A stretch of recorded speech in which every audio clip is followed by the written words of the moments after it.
everyone and welcome back to my channel. My name's Julie and today we are talking about how much a knitwear designer actually makes part 2. I wanted to wait a little bit to do the second part of this video to be able to answer all of your amazing questions. Now first off, I just want to say a massive thank you if you are here on the channel. Thank you and welcome, and I hope you enjoy. If you do, make sure you hit that like and subscribe button down below so you don't miss out on any fun new podcasts / episodes. I also want to say a massive thank you to everyone for all of your excitement and support on the last video. I went over in part 1 how much a knitwear designer actually makes.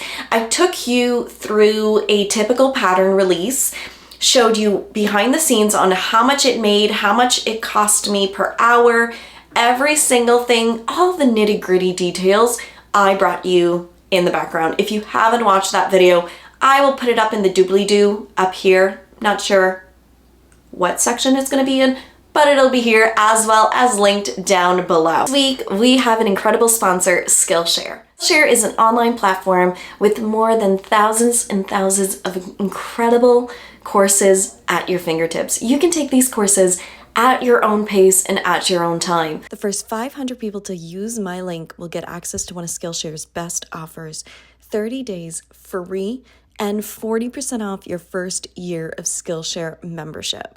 That's 30 days to learn all of the amazing techniques and skills in new classes and then get 40% off your entire yearly membership. So if you don't want to miss out on this fun promotion, make sure you click the link below in the description. Now, this one class that I've been taking and I wanted to share with you all is Notions for YouTube Creators. Easily manage your creative projects. Now, sometimes as a twin mom, my brain gets all over the place and I need better ways to organize myself as well as all of my tasks and projects. SkillShare really has it all when it comes to different types of courses.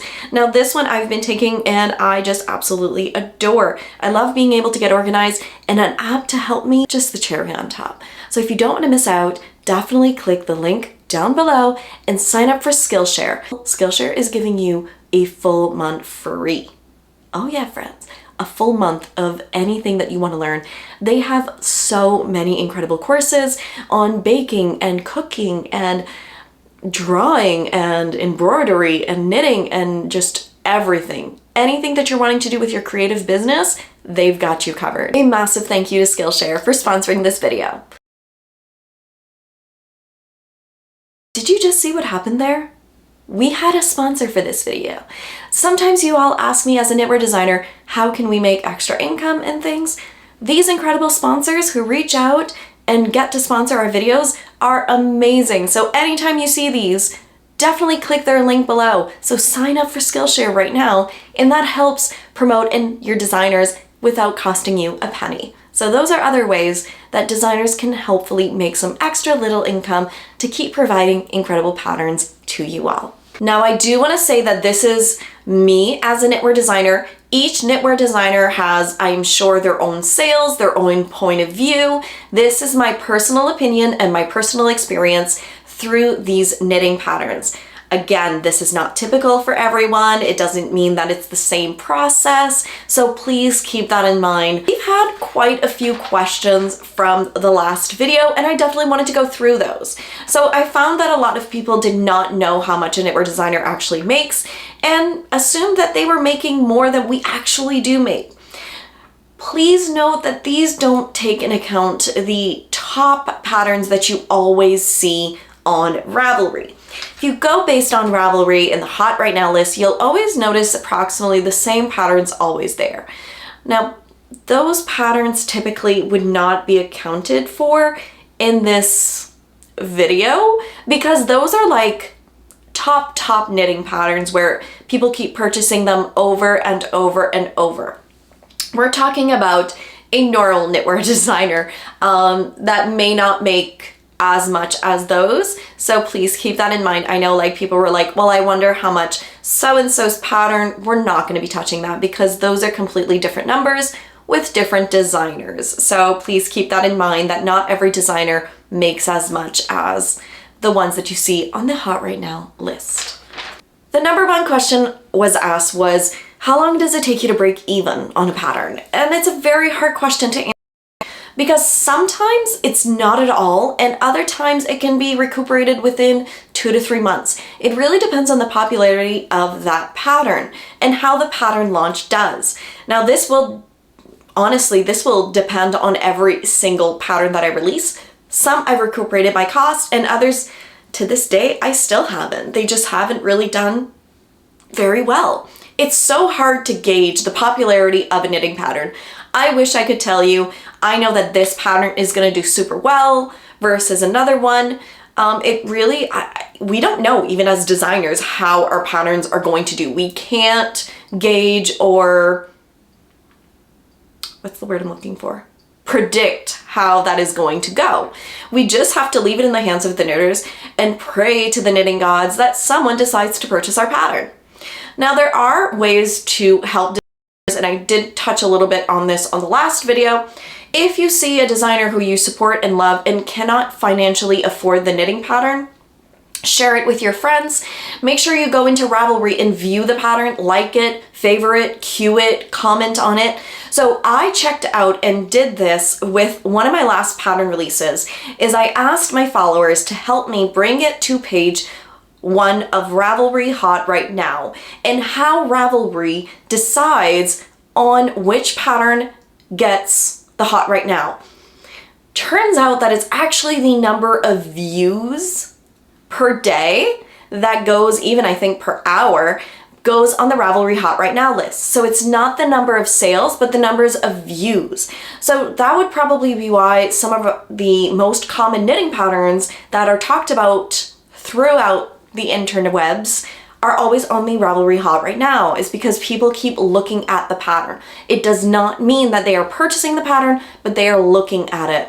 If you go and watch and look at a pattern, you can actually go all the way to the right hand side, all the way to the bottom, how many views that pattern has gotten.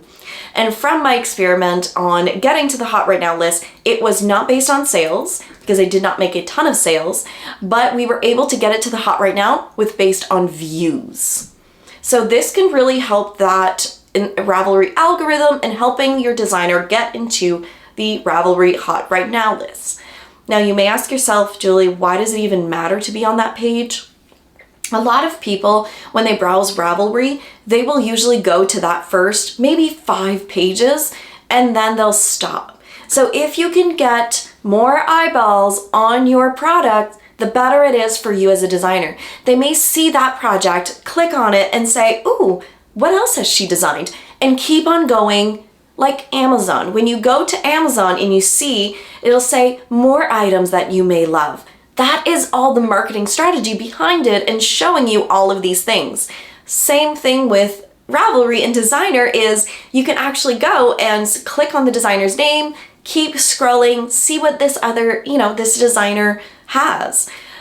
These are just really fun and amazing ways that you can support your favorite designers and not pay anything. It really helps our designers, especially smaller ones like myself, to get more seen onto those platforms. Not every pattern makes it to Hot Right Now list. It is pretty rare for me to get it on the Hot Right Now list just because of the amount of patterns that are out there. The question I had was where to find test knitters. They are very difficult for small knitwear designers. Now, I do agree with you because test knitters for larger sizes are very difficult to find, and there are reasons for this.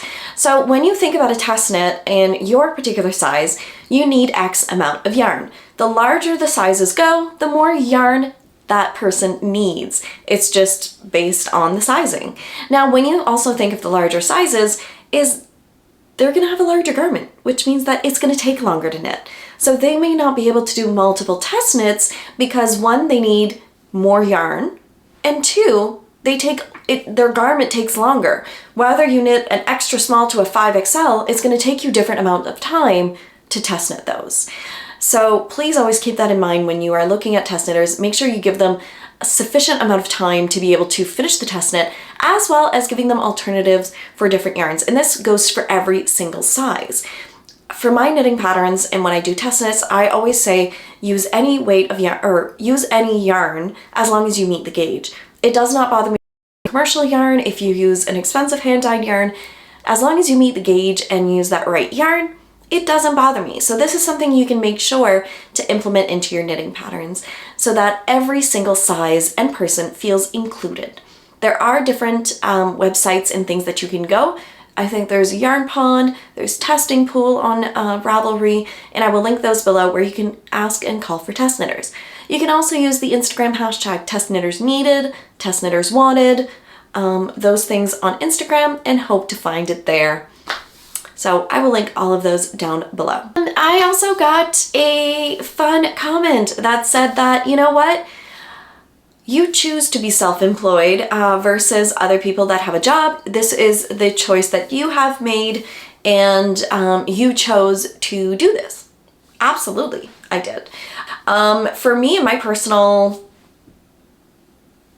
journey through designing was that I had twins. When I had twins, they needed to both go in daycare, and sadly we were not able to find daycare. Now daycare for twins are very difficult to find because they need 2 spots for the exact same age, and it is extremely difficult to find daycare for one child, so you can imagine how difficult it was to find it for both of them. I was a stay-at-home mom for 4.5 years with both of my girls at home, and they went to daycare for approximately 1 year, actually less than a year. They started in May, and no, they went for 1.5 years into daycare, and they just started school in September, but they also finish at 1:40 in the afternoon, which means that I am again a full-time mama every single afternoon with my girls, which I am so honored and privileged to be able to do that. We decided not to put them back in daycare because our cost would have doubled in our area putting them back into daycare after kindergarten. So we decided that I would take this time and spend it with our beautiful girls. Now you can say that I chose to do a Knitwear Designer, but the choice is that we needed some extra income as well when I was working from home and taking care of our beautiful girls. I started designing as a fun outlet, did not expect anything to come out of it, and it grew beautifully from there. I appreciate every single thing that's happened, and yes, I am thankful that I'm able to be self-employed. I am thankful that I'm able to do this as a side income for our family because it means the world to me to be able to watch my babies grow. Yes, I call them babies. They are turning 6. They will always be my baby. By the way, I finally understand what my mom always says. You'll always be my baby. And I'm like, I understand you. I get it now. So yes, I chose to be self-employed, but it's something that I don't think should be undervalued, or I don't think should be condemned or looked bad upon or frowned upon because we are asking to be paid equally for our knitting patterns, but because I chose this, I shouldn't? What are your thoughts on that? I'm curious to know. Put it down below. Yes, we choose to do this, but if we didn't choose to do it and people didn't choose to do this, you wouldn't have any knitwear designers because all of us have to do this to be able to provide knitting patterns for you. So I do think it's kind of like that double standard is then maybe you're not purchasing knitting patterns because I don't know. The other one I got was $10 is way too much for a knitting pattern. I ain't paying that if it's just stockinette.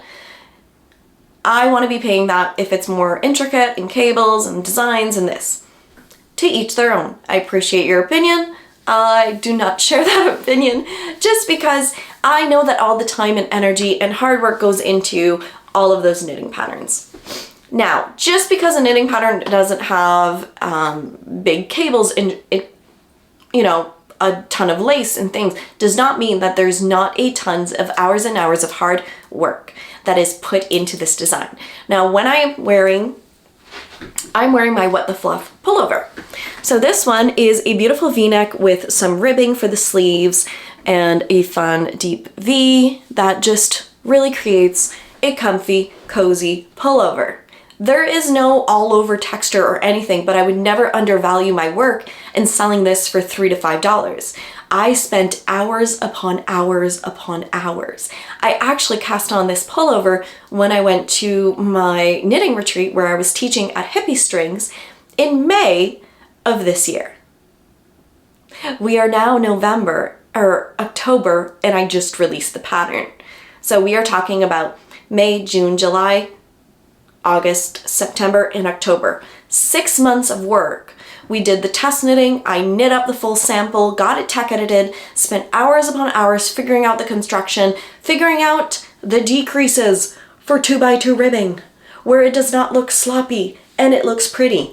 All of these things are into the design, and I think that should be valued. So when you support your knitwear designers, please know that tons and tons of hard work goes to put into it to look classic and elegant and timeless. Even though there's not all over cables, there's still tons and tons of sweat, blood, probably tons and tons of tears, and potentially swearing. So please keep that in mind when you look at different knitting patterns. All right, now the next one is my future pattern in sales. Julie, that's great that you didn't, break even. It happens, but you're gonna make tons and tons of sales later on. I wanted to take 2 examples. I wanted to take my first ever pattern, which is called my acceptance letter, which was a Harry Potter inspired. This is the first pattern that I ever designed, and it actually came out in October of 2018. Yeah, holy fudge, 5 years ago.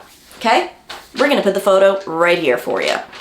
Now this one I have sold to date for 5 years, 225 copies. Okay, 225 copies, and I've sold approximately for $900 for this one pattern. Now that is really great, not discounting the amount that I've been able to make with this pattern, okay? But for 5 years, I've done $900. Now when I take that 5 years and I divide it for the amounts of months, so there's 12 months in a year, it would be 60 months. And if I divide that, I've made approximately $15 a month. If I were to take a monthly income over the 5 years, so I will put the equation right here on the screen. We have 5 years, we're gonna divide it for the number of months, so 12 months times 5 is 60 months. We've sold for $900, so we're gonna take that $900, divide it by 60, which would make us $15 a month for one pattern. Okay, now do you remember our last video, our net, I think break-even point was like maybe 1,000, like 1,700? Again, this one, we still have not broken even 5 years later. Now I decided to take one of my most popular patterns, which I did not expect it for it to blow up or anything, was my Candy Mountain Cowl. This is one that probably one of my most popular ones. So to date, I have sold approximately, so I actually came out with this pattern in November of 2022. It has been out for 11 months and I've made $2,192 on this pattern. So if I take the 11 months and I take $2,192 and divide that by the 11 months, I've made approximately $200 a month. So for this pattern, I have recuperated my cost, but for the one of the 5 years ago, sadly, I still haven't.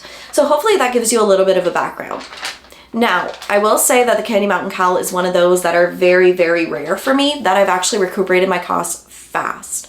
Other pattern, it's taken me 4 to 5 years to finally show profit. Now, unless I do a full big sale in my shop, I start promoting those patterns again, someone else like an influencer knits it up on a podcast, does a knit along, it's very, very hard to get traction on old patterns. It's very difficult to remake that money. So that's why as knitwear designers, we say that the first week to the first month is extremely crucial. Honestly, I would even say within the first week. After that, it gets dropped off of Hot Right Now Ravelry. It's so difficult to kind of get it back because usually we provide sales within there and kind of hype up the pattern. So usually within the first week, that's when we usually make the bulk of our income for that one pattern. I hope that you guys all enjoyed this kind of more in-depth how much I make as a knitwear designer. If you have any other questions, I would love to hear it in the comments below. I want to keep this conversation going, as well as being transparent with money and income and knitwear design, because I don't find that there's enough information out there as a knitwear designer. I would love if you wanted to share this information, if you want to share this video with your friends and things, just to get more information out there for people. because I do think that we need to value our incredible knitwear designers, and I just want to say a massive thank you for your incredible support. Now at the end of the video, usually I'm like, I know I'm gonna get, well, why are you continuing designing? Because I enjoy it. I love designing. It's a passion of mine. I love being able to share my hand knits. If you want to come support me more as a knitwear designer, come and join my Patreon group. This is a community of knitters, and they get all my knitting patterns for free.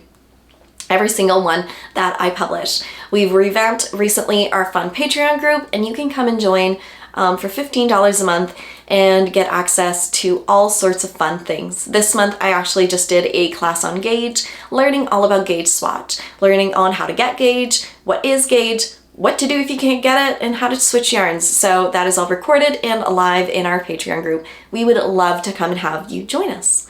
A massive thank you to SkillShare for sponsoring this video. Again, make sure to click that link below because you can get a full month free of SkillShare, and you don't want to miss out on that. Thank you so much, friends, and until next time, happy knitting. Bye.